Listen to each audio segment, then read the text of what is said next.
భారత రాష్ట్ర సమితి బీఆర్ఎస్తో ఎలాంటి పరిస్థితుల్లోనూ పొత్తు పెట్టుకునే ప్రసక్తే లేదని తెలంగాణ బీజేపీ అధ్యక్షుడు రామచంద్రరావు తేల్చి చెప్పారు.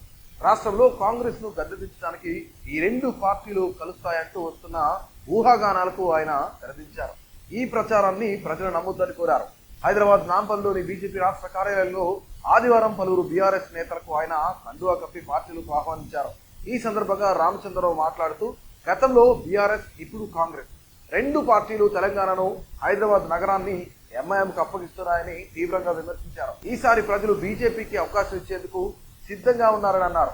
మధ్యప్రాచ్యంలో నెలకొన్న యుద్ధ వాతావరణాన్ని చూపి దేశంలో చమురు కొరత వస్తుందంటూ కాంగ్రెస్ పార్టీ భయాందోళన సృష్టిస్తుందని రామచంద్రరావు మండిపడ్డారు. దేశంలో చమురు కొరత వచ్చే అవకాశమే లేదని ఆయన భరోసా ఇచ్చారు. 2014 ముందు భారత్ కేవలం 16 దేశాల నుంచి ముడి చమురును దిగుమతి చేసుకునేదని, కానీ ప్రధాని మోదీ ముందు చూపుతో ప్రస్తుతం 47 దేశాల నుంచి కొనుగోలు చేస్తున్నారని వివరించారు. ఈ వ్యూహాత్మక ప్రణాళిక వల్లే దేశంలో ఇంధన భద్రత బలంగా ఉందని తెలిపారు. 2005లో నాటి యూపీఏ ప్రభుత్వం ఇరాన్కు వ్యతిరేకంగా ఓటు వేయడం వల్లే ఆ దేశం మనకు చమురు సరఫరా నిలిపివేసిందని ఆయన గుర్తు చేశారు.